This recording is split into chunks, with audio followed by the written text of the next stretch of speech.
किस कदर मक्कार आदमी बड़े फख्र से कह रहा है कि बाबा सिद्दीकी को मैंने मारा। मतलब गुंडों का माफियाओं का आतंक इतना है कि जेल में बैठा हुआ बड़े फखरिया कह रहा है कि बाबा सिद्दीकी को मैंने मारा, जैसे बहुत बड़ा काम करा। अबे हरामखोर, तूने इंसानियत का कत्ल करा है, तूने एक इंसान को मारा, तूने एक अच्छे इंसान को मारा है, तूने एक ऐसे इंसान को मारा जो देश को जोड़ने की बात कर रहा था, जो तमाम कम्युनिटी को साथ लेकर चल रहा था। तू देशद्रोही आतंकवादी, तो जेल में, तू वहां बैठा बैठा सुपारी ले लेकर मार रहा है। तो कितना बदनसीब है, जिन पैसों की तू सुपारी ले रहा है तू जेल में सड़ रहा है, वो पैसा तुझे नसीब भी नहीं होगा। और इंशाल्लाह अल्लाह ताला तुझसे इंतकाम लेगा और तेरी मौत भी जो है ना कुत्ते से बदतर तेरी मौत होगी। तेरी लाश में ऐसे ऐसे जगह से कीड़े पड़ेंगे ना कि तू कीड़े गिनते गिनते मर जाएगा। ना तेरे सरकार काम आएगी, ना तेरे पिद्दे प्यादे काम आएंगे। जब अल्लाह की लाठी तेरे ऊपर पड़ेगी ना तो तुझे पता चलेगा, तुझे इसको टपका दिया, उसको टपका दिया, तूने किस कदर जुल्म करा था। जब तूने सिद्धू मूसेवाला को मारा था, वो लड़का जो गाने गाता था, वो लड़का जो क्लबों में जाके गाने गाता था, उसका कोई मतलब नहीं था, तूने उस बच्चे को मरवा दिया था। तो तू तो देश का सबसे बड़ा दहशतगर्द है। और तेरी बदनसीबी है कि तू जिन टुकड़ों के लिए भौंकने के लिए तैयार रहता है, मारने के लिए तैयार रहता है, तेरे मुकद्दर में जेल है और इसी जेल में तू मरेगा और सड़ सड़ कर मरेगा। और मुझे तो यकीन भी नहीं आया। आप मैडम, सबसे पहला सवाल है कि आप बाबा सिद्दीकी के काफ़ी करीबी रहे हैं, वो आपको जो है बहन की तरह मानते थे, आपकी बातचीत होती थी। किस तरीके से देखते हैं उनकी हत्या हो गई है कल शाम को? देखिए, बाबा सिद्दीकी की जो ये जो मर्डर हुआ है तो बिल्कुल यकीन आने लायक बात ही नहीं है कि बाबा सिद्दीकी कोई ऐसे तो नहीं थे कि बहुत बड़े धार्मिक थे और मुसलमानों की बहुत बड़े मतलब इस्लाम को बहुत प्रमोट कर रहे थे। वो तो एक सेकुलर मुसलमान थे। लेकिन जिस लिहाज से बाबा सिद्दीकी से मेरी बात होती थी और कई बार बात भी हुई, तो मुझे तो ये भी नहीं लगता था कि बाबा सिद्दीकी का कभी इस तरह होगा कि उनको मर्डर कर दिया जाएगा। और हम लोग मतलब उनके बारे में इंटरव्यू दे रहे होंगे कि बाबा सिद्दीकी को किन लोगों ने, किन माफियाओं ने कत्ल कर दिया। बहुत अच्छे इंसान थे, बहुत काइंडली नेचर, बहुत प्यार से बात करते थे। और जब भी मैं बात करती तो मुझसे ये कहती थी, बाबा सिद्दीकी आपने मुझे अफ्तार पार्टी में नहीं बुलाया। हालांकि वो कहते थे कि अफ्तार पार्टी में आना, लेकिन वो ये कि अफ्तार कहाँ बॉम्बे, कहाँ दिल्ली, कहाँ मैं, कहाँ रमज़ान, कहाँ अफ्तार, तो इंसान अफ्तार में अपने ही घर अफ्तारता है।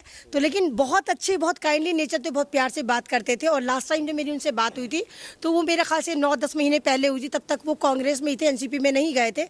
तो वो यही कह रहे थे कि इंशाल्लाह मैं आपसे मुलाकात करूँगा। इस वक्त वो कर्नाटक में थे, तो मैं आपसे मिलूंगा और मैं आपकी वीडियो देखता हूँ, माशाल्लाह बहुत अच्छा काम कर रही हैं आप। तो लेकिन बाबा सिद्दीकी का जो मर्डर है वो हम लोगों को तोड़कर रख देता है कि ऐसा लगता है कि अब डर लगता है कि क्या कोई भी मुसलमान जो बड़े पद पर होगा, चाहे वो हीरो हो, चाहे वो पॉलिटिशियन हो, क्या उनको इसी तरह ये लोग कत्ल करवाते रहेंगे। अब तो मुझे उवैस साहब के लिए भी डर लगता है, मुझे आज़म खान के लिए भी डर लगता है, मुझे सलमान खान के लिए भी डर लगता है, मुझे शाहरुख खान के लिए भी डर लगता है, मुझे अपने लिए भी डर लगता है कि क्या भारत में अब इंसाफ के लिए बात करना है, हक की बात करना है, या जोड़ने की बात करने के लिए मर्डर। बहन की तरह मानते थे, कैसे विचार के लोग थे? मैंने कहा ना, बाबा सिद्दीकी बहुत ही मिलनसार आदमी थे, बहुत मोहब्बत वाले आदमी थे। उनको देख के लगता ही नहीं था कि मैं बाबा सिद्दीकी से बात कर रही हूँ। बहुत प्यार से बात करते थे और हमेशा यही कहते थे कि हाँ, जो भी भारत में चल रहा है वो जोड़ने की बात। मैं उनसे ये भी कहती थी कि आप जो इफ्तार पार्टी करते हैं, आप तमाम एक्टर्स को बुलाते हैं, तो ये कहते थे कि ये हमारी एक रिवायत है, इस बहाने हमारा जो रमज़ान है वो ज़िंदा रहता है और लोगों को पता चलता है कि रमज़ान में जो इफ्तार करते हैं, ज़रूरी नहीं कि रमज़ान में इफ्तार जो सारे मुसलमान ही करें। और ये तमाम एक्टर आकर देते कि अफ्तार किस तरह होता है, मुसलमान अफ्तार का एहतमाम किस तरह करते हैं। तो ये वाली सारी बातें होती है कि हम एक रिवायत को जिंदा रखे हुए। और वाकई बहुत बड़ी रिवायत थी कि बाबा सिद्दीकी की जो अफ्तार है वो इंटरनेशनल फेमस थी और लोग इंतजार करते थे कि बाबा सिद्दीकी अफ्तार करे। और तमाम लोग जो है उसमें पहुंचे, बड़े बड़े डिज़ाइनरों से हीरोइन जो अपने ड्रेसेस कॉस्ट्यूम को डिज़ाइन करवाती थी कि बाबा सिद्दीकी के अफ्तार में पहनकर जाना है। तो बाबा सिद्दीकी के बाद एक रिवायत का शायद खात्मा हो सकता है, या हो सकता है कि ज़ीशान सिद्दीकी जो है इस रिवायत को कायम भी रखे, उनके जो बेटे। लेकिन जो दमखम बाबा सिद्दीकी में था, जो पार्टी का क्रेज़ बाबा सिद्दीकी में था, बाबा सिद्दीकी जाने ही सबसे ज़्यादा जो पॉपुलर थे इसलिए जाने जाते थे कि क्योंकि वो इफ्तार करते थे। हालांकि कांग्रेस के बहुत बड़े नेता थे, मंत्री भी रहे, और 47 साल जिस बंदे ने कांग्रेस को दिया तो वो कितना बड़ा आदमी होगा। और वो ये कहते थे कि मैं कांग्रेस में मसाले की मानिंद हूँ, मसाले की तरह हूँ। जैसे मसालों से सब्जी में और नॉन वेज में जायका आता है, ऐसा ही मेरे होने से कांग्रेस में हमेशा जायका रहता था। और बाबा सिद्दीकी जैसे आप तमाम लोगों को पता हो बिहार से बिलोंग करते थे, बिहार की एक जानी मानी शख्सियत रहे। और स्टार्टिंग डेज में बाबा सिद्दीकी जो है वो घड़ियों को रिपेयरिंग करते थे। और अल्लाह ताला ने फिर बाबा सिद्दीकी का वक्त बदला, और वक्त ऐसा बदला कि लोग बाबा सिद्दीकी के लिए वक्त लेने के लिए बेकरार रहते थे कि हम बाबा सिद्दीकी से मिले, बाबा सिद्दीकी के अफ्तार पार्टी में जाएं। तो बाबा सिद्दीकी का जो मर्डर है, इनका जो कत्ल है, वो वाकई बहुत बड़ा खसारा है, बहुत बड़ा नुकसान है। और उन लोगों के लिए नुकसान है जो सेकुलर मुसलमान है, जो भारत को जोड़ने की बात करते हैं। कौन शामिल हो सकता है इनके मर्डर में? देखिए महाराष्ट्र में इलेक्शन है तो ये तो मुझे लगता है कि महाराष्ट्र के इलेक्शन की भेंट चढ़ गए, या सलमान खान को बिश्नोई ग्रुप ने जो धमकी दे रखी है ये इसमें बीच में मीडिएटर थे और इस चीज़ को ले रहे थे। दो ही वजह हो सकती है, या तो महाराष्ट्र के इलेक्शन में एक तरह का भूचाल लाने के लिए बाबा सिद्दीकी की आहुति ले ली गई, या फिर सलमान खान वाला मैटर होगा, क्योंकि बिश्नोई ग्रुप लगातार सलमान खान को भी मारने की धमकी दे रहा है कि सलमान खान का भी मर्डर करा देगा। जेल में रह के वो मर्डर करवा रहा है, गुजरात की जेल में रह के मर्डर करा रहा है। तो ये मुसलमानों के ऊपर बहुत बड़ा जुल्म है कि आपको याद होगा शहाबुद्दीन को जेल में मार दिया गया, बिहार का शेर माना जाता था शहाबुद्दीन। अतीक अहमद को पुलिस कस्टडी में मार दिया जाता है, मुख्तार अंसारी को पुलिस कस्टडी में पुलिस जेल में मार दिया जाता है। तो सवाल यही उठता है कि क्या मुसलमानों को चुन चुन कर मुसलमानों की क़यादत को, मुसलमानों के नामी गिरामी नामों को, मुसलमानों के बहुत बड़े बड़े लीडरों को इसी तरह मारने का प्लान है? तो आगे की लिस्ट में क्या कहीं आगे की लिस्ट में इनके ओवैसी साहब तो नहीं है, क्या नाम है, आजम खान तो नहीं है, उनके बेटे तो नहीं है, क्या उसमें अमन रिजवी तो नहीं है? मतलब सवाल उठता है कि जो भी लोग एक्टिव हैं, जो भी लोग देश को जोड़ने की बात करें, क्या उन लोगों को इसी तरह ये लोग मारते रहेंगे? नहीं, देखिए जब कोई इंसानियत का कत्ल होता है ना तो जाहिद अफसोस होता है। भाई एक बंदे को आपने मारा, कोई गैंग माफिया था आपने मार दिया।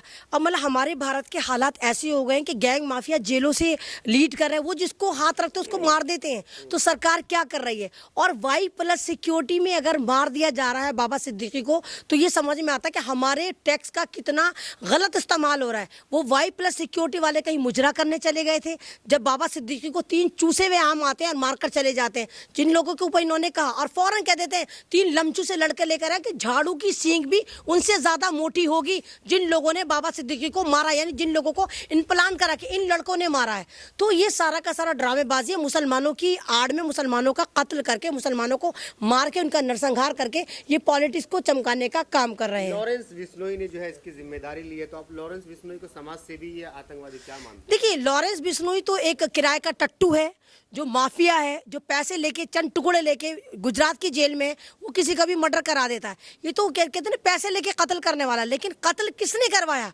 बात तो ये ना, अब सुपारी किलर कितने फिरते, उसमें से बिश्नोई ग्रुप भी है। ये तो पैसे लेके कत्ल करा, लेकिन बाबा सिद्दीकी की मौत से किसको फायदा था? ये वाली बात जो है, ये सवाल का विषय है कि कौन लोग थे जिन्होंने बिश्नोई ग्रुप को पैसा देके बाबा सिद्दीकी का मर्डर करवाया। सलमान खान जो है काफी बाबा सिद्दीकी के करीबी माने जाते हैं। सलमान खान को जो है कई बार धमकी भी मिली है, उनकी तरफ से कई बार उन्होंने धमकी भी दी है। हाँ, जान से मारने की धमकी सलमान खान को बिश्नोई ग्रुप की तरफ से मिली हुई है, और इस वाले मामले को जो है बाबा सिद्दीकी हैंडल कर रहे थे। बीच में बाबा सिद्दीकी थे, सलमान खान से भी बात कर रहे थे, शायद कहीं ना कहीं बिश्नोई के भी टच में थे। लेकिन मुझे ये समझ में नहीं आ रहा कि मारना तो सलमान खान को था, बाबा सिद्दीकी कैसे मारेगा? ये वाली बात समझ में नहीं आ रही कि कौन लोग हैं जो सलमान खान की आड़ में बाबा बिश्नोई को मार कर चले गए। बाबा सिद्दीकी कौन लोग हैं जो सलमान खान की आड़ में बाबा सिद्दीकी को मार कर चले गए? देखिए सारे फिल्मों के सितारे उनके यहाँ आकर पधारते थे जब अफ्तार पार्टी होती थी। इनके रिश्ते बहुत अच्छे रहे हैं। मैंने कहा ना कि बाबा सिद्दीकी कॉम्युनल मुसलमान नहीं थे, कोई कट्टर मुसलमान नहीं थे, ये एक सेकुलर मुसलमान थे। और अगर इनकी अफ्तार पार्टी में ज़्यादातर जो लोग आते थे उनका इस्लाम से कोई वास्ता नहीं होता था, उनका रमज़ान से कोई वास्ता नहीं होता था, लेकिन मोहब्बत में आते थे, देखते थे कि रमज़ान में अफ्तार पार्टी कैसे कराई जाती है। तो बाबा सिद्दीकी ने कभी धर्म को लेकर नहीं चले। बाबा सिद्दीकी देश को जोड़ने की बात करते थे, लोगों से मोहब्बत की बात करते थे, अपना कल्चर बताते थे कि देखो रमज़ान क्या होता है, रोज़ा क्या होता है। तो चाहे वो शिल्पा शेट्टी हो, चाहे सलमान खान हो, चाहे शाहरुख खान हो, सब लोग, चाहे संजय दत्त हो, सारे ही लोग बाबा सिद्दीकी से बहुत मोहब्बत करते थे। और अगर कभी आप उनकी पिछली अफ्तार पार्टी उठाकर देखें कि कितनी मोहब्बत से बाबा सिद्दीकी के लोग गले जा जाकर मिलते थे, और सारे, मैंने कहा ना, बेकरार रहते थे कि बाबा सिद्दीकी अफ्तार पार्टी करें और हम लोग उस अफ्तार पार्टी में जाएं। याद होगा कि प्रधानमंत्री मोदी ने एक बार जो है अपने किसी स्टेज पे जो है सलमान खान को बुलाया था, तो वहाँ पे वोट देने की अपील करने की बात थी। प्रधानमंत्री मोदी के सामने भी जो है क्या नाम है, सलमान खान ने ये कहा कि आप बाबा सिद्दीकी को वोट करें। ये मोहब्बत की बात है। जब इंसान किसी से मोहब्बत करता है ना तो वो फिर उस बंदे का हर जगह जिक्र करता है। जैसे आज आप बाबा सिद्दीकी के ऊपर इंटरव्यू ले रहे हैं, आपके इंटरव्यू से क्या बाबा सिद्दीकी जिंदा हो जाएंगे? बिल्कुल भी नहीं होंगे। लेकिन मोहब्बत है ना आपकी, क्या आप दिल्ली में रह के बाबा सिद्दीकी के ऊपर इंटरव्यू ले रहे हैं, उनके बारे में बात कर रहे हैं, उनकी ज़िंदगी के बारे में बात कर रहे हैं, उनकी मोहब्बतों के बारे में बात कर रहे हैं, क्योंकि वो एक अच्छे इंसान थे। आप किसी देशद्रोही पे तो आप ये तो नहीं कह रहे कि क्या नाम है, नाथूराम गौडसे की तारीफ करो। आप आतंकवादियों पर तो इंटरव्यू लेने नहीं आ रहे ना। तो आप भी कोई अच्छे लोग, जब अच्छे लोग दुनिया से जाते हैं ना तो सब लोगों को अफसोस होता है। हालांकि सब लोगों को मरना है, लेकिन इस तरह की मौत कोई भी नहीं चाहता। ये डराने की, मैंने कहा ना, डराने की तैयारी है। जो भी मुसलमान बहुत पावरफुल हो जाता है, जिस मुसलमान को सोशल मीडिया पे जिनकी तोती बोलती है, जिन लोगों के साथ लोग मिलने के लिए बेकरार रहते हैं या जिनकी आवाज़ों को लोग सुनते हैं, तो उन लोगों को मरवा दिया जाता है, उनकी मॉब लिंचिंग करवा दी जाती है। मॉब लिंचिंग की जब आप एक झुंड का झुंड भेजते हैं और एक निहत्थे आदमी पर हमला करवा दे, चाहे वो अतीक अहमद हो, चाहे शहाबुद्दीन हो, चाहे मुख्तार अंसारी हो, और जिस तरह आप ये देखिए कि आज़म खान को भी लगातार धमकियाँ मिल रही हैं और कहीं ना कहीं ओवैसी साहब भी इनके रडार पर हैं, तो उससे ये डर का माहौल पैदा करना चाहते हैं। लेकिन मुसलमान जो शेर होते हैं ना, वो डरते नहीं। मुसलमानों को पता है कि हम शेर हैं, कुछ भी नहीं करना चाहिए। जैसे आप कर रहे हैं, इन्नल्लाह मा साबिरीन पढ़े, लेकिन भारत के संविधान पर सवाल उठने शुरू हो गए हैं कि ये कैसा संविधान है कि जेलों में भी हम सेफ नहीं है। आप जेलों में मार रहे हैं, आप Y+ सिक्योरिटी में एक बंदा मार दिया जा रहा है। बाबा सिद्दीकी के पास Y+ सिक्योरिटी थी, उस सिक्योरिटी में जो वो लोग खुद उनके मतलब उनकी हिफाजत करने वाले, मैंने कहा तीन लौंडे आते हैं खुद बारीक से, और वो 5 राउंड फायर करते हैं।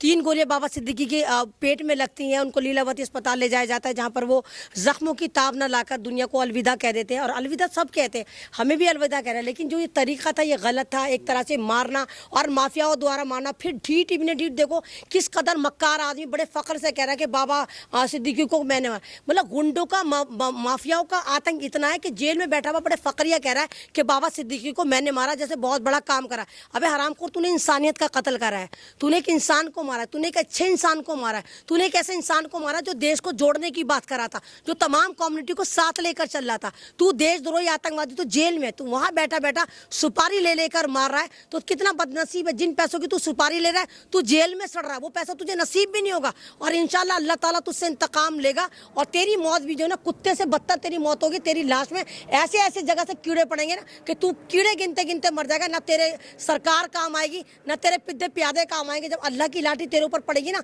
तो तुझे पता चलेगा, तू जो इसको टपका दिया, उसको टपका दिया, तूने किस कदर जुल्म करा था। जब तूने सिद्धू मूसेवाला को मारा था, वो लड़का जो गाने गाता था, वो लड़का जो क्लबों में जाके गाने गाता था, उसका कोई मतलब नहीं था, तूने उस बच्चे को मरवा दिया था। तो तू तो देश का सबसे बड़ा दहशतगर्द है। और तेरी बदनसीबी है कि तू जिन टुकड़ों के लिए भौंकने के लिए तैयार रहता है, मारने के लिए तैयार रहता है, तेरे मुकद्दर में जेल है, और इसी जेल में तू मरेगा और सड़ सड़ कर मरेगा। बहुत बहुत शुक्रिया।